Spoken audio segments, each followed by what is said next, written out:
Well, we're back and we got a cool one today.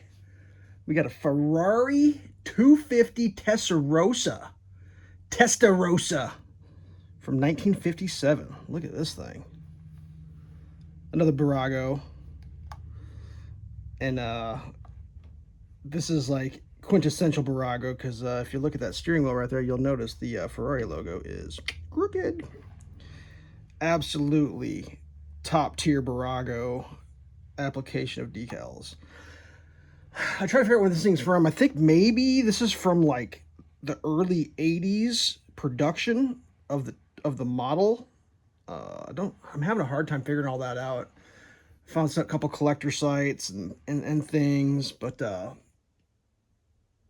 people have been watching these, so I'll try to do some information. You know, the Testa Rossa, I mean, that's like quintessential Ferrari.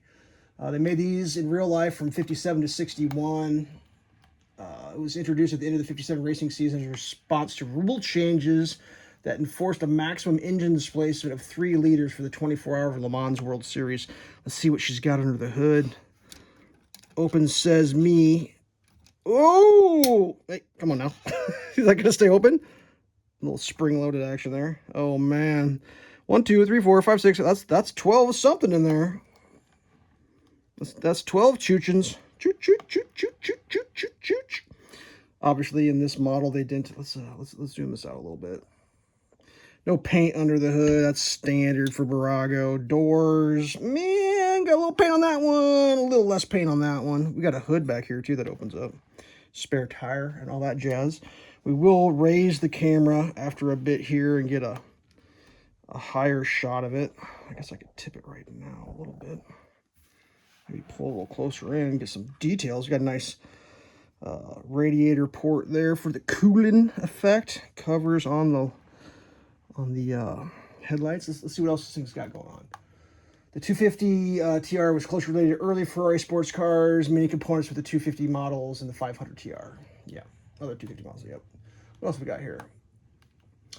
It won 10 World Sports Car Championships, including the 24-hour Le Mans in 58, 60, and 61, the 24 hours of Sebring in 58, 59, 61, Tiago Fuego, oh man, I can't even speak, in 58, the Buenos Aires in 58, and in 60, the Pancara 4 hours in 61,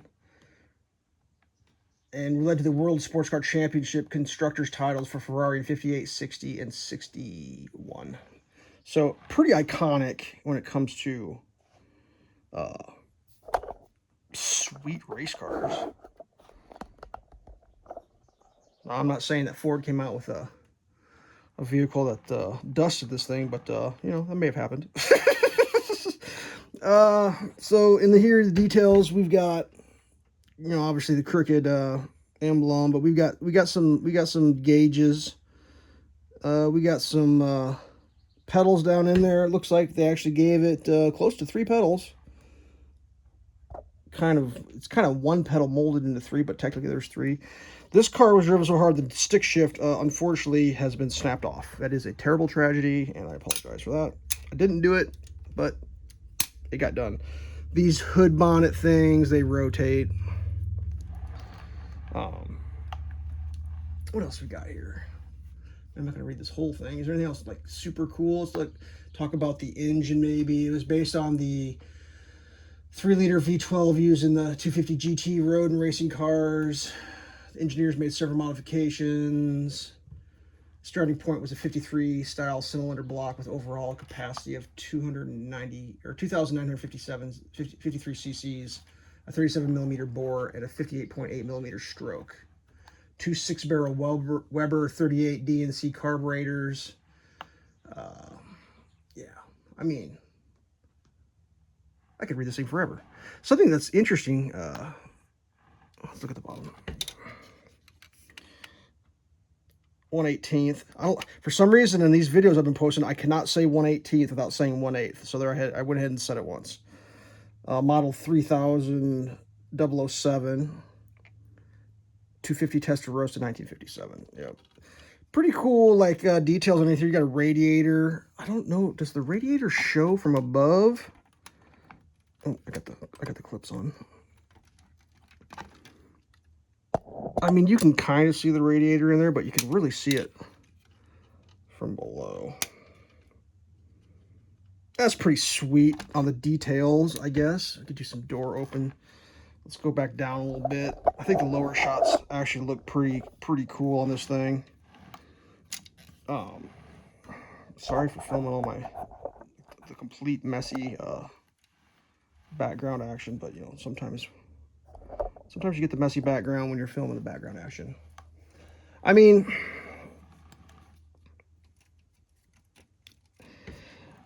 classic red. I don't know if they made these other colors. I mean, yellow's pretty Ferrari, black's pretty Ferrari, but like when you ask me about Ferrari, and nobody does, I say red.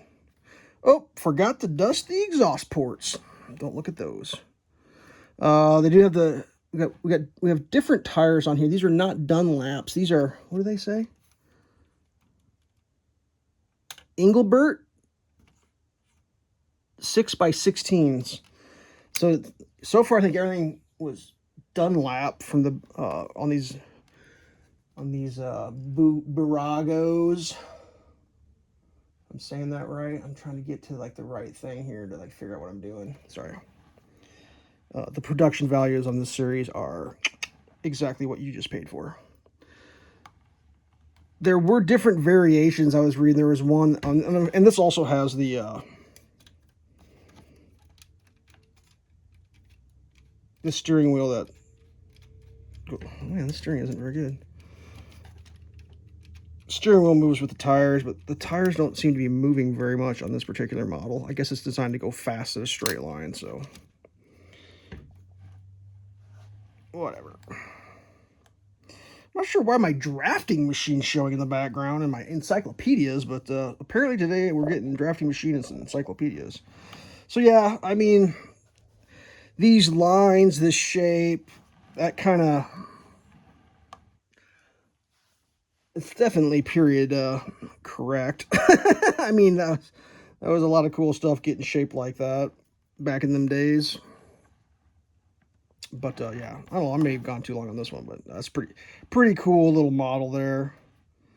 I don't know. I think Ferrari's neat. I always like Ferraris. Something about seeing a Ferrari is like, whoa, Ferrari. Not saying they're the best or anything. It's just, I think there's just something magical about a Ferrari. So there you go. Catch you on the next one.